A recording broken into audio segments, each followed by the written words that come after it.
Moments మనల్ని disturb చేసినాయి, ఏ moments మనల్ని డిస్టర్బ్ చేయలేదు, ఆ విషయాలు మాట్లాడుకునే ముందు ఒక్కసారి ఆడియన్స్ రెస్పాన్స్ చూసేయండి. ఆ లోపల నేను ఒకసారి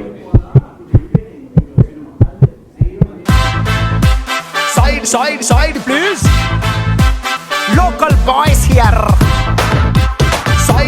side please, you don't come near.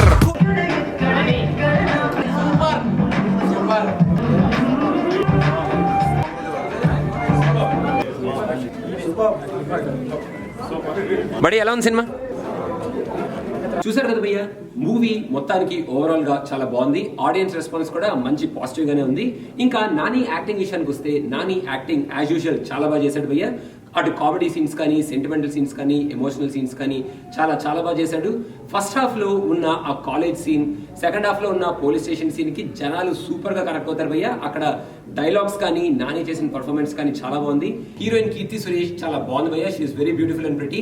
హ్యాపీగా ఎక్కడ ఎక్స్పోజింగ్ కానీ అలాంటి చెత్త డ్రెస్సులు ఏమీ వేసుకోకుండా చాలా నీట్ గా ఎలిగెంట్ గా ప్రెజెంట్ చేశారు ఆ అమ్మాయిని. అండ్ దానికి ఆ అమ్మాయికి మధ్యలో ఉన్న సీన్స్ చాలా బాగున్నాయి భయ్య. లవ్ సీన్స్ కానీ, డైలాగ్స్ కానీ చాలా బాగా వచ్చినాయి.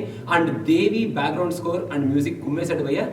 నాకు తెలిసి జెంటిల్మెన్ తర్వాత ఆ రేంజ్ లో దేవి ఈ సినిమాలో మనకి నానికి బ్యాక్గ్రౌండ్ స్కోర్ ఇచ్చాడు భయ్య. మన పోసాని మురళీకృష్ణ గారు కానీ, మన హీరోయిన్ ఫాదర్ కానీ చాలా బాగా చేశారు. మన సెకండ్ హీరో, మన అందాల రాక్షసి హీరో, నానితో పాటు స్క్రీన్ స్పేస్ కంపేర్ చేసుకుంటే మరి అంత ఎక్కువ లేదు, కానీ ఉన్న స్క్రీన్ స్పేస్ ని చాలా బాగానే వాడుకున్నాడు భయ్య. ఈ మూవీలో ఓవరాల్ గా మనం మాట్లాడుకోవాల్సింది డైలాగ్స్ గురించి భయ్య. ప్రసన్న డైలాగ్స్ చాలా బాగా రాశాడు. అక్కడక్కడ మధ్యలో పంచులు కానీ, ఎంటర్టైన్మెంట్ కానీ, కొన్ని మీనింగ్ఫుల్ డైలాగ్స్ కానీ చాలా బాగా రాశాడు భయ్య. అండ్ ఈ మూవీలో ఎంటర్టైన్మెంట్ చాలా నీట్ గా, చాలా క్లీన్ గా ఉంది. ఎక్కడ వల్గర్ సీన్స్ కానీ, వల్గర్ డైలాగ్స్ కానీ, ఆడియన్స్ ని ఇబ్బంది పెట్టే కైండ్ ఆఫ్ డైలాగ్స్ కానీ, సిచ్యువేషన్స్ కానీ ఏమీ క్రియేట్ చేయలేదు భయ్య. ఇంకా డైరెక్షన్ విషయానికి వస్తే త్రినాథ్ రావు తను ఇంత ముందు తీసిన సినిమాల కన్నా ఈ మూవీని చాలా బాగా హ్యాండిల్ చేశాడు భయ్య. చాలా నీట్ గా తీశాడు. ఈ మూవీ రొటీన్ స్టోరీని అయినా ఎక్కడా మనకి బోర్ కొట్టనివ్వకుండా కూల్ గా ప్రెజెంట్ చేశాడు భయ్య. క్లైమాక్స్ లో మన ఆ లవ్ కి, ఫాదర్ కి, డాటర్ కి ఉన్న డెఫినేషన్ ని చాలా క్లియర్ గా ఎస్టాబ్లిష్ చేశాడు. ఓవరాల్ గా మంచి పాప్కార్న్ ఎంటర్టైనర్.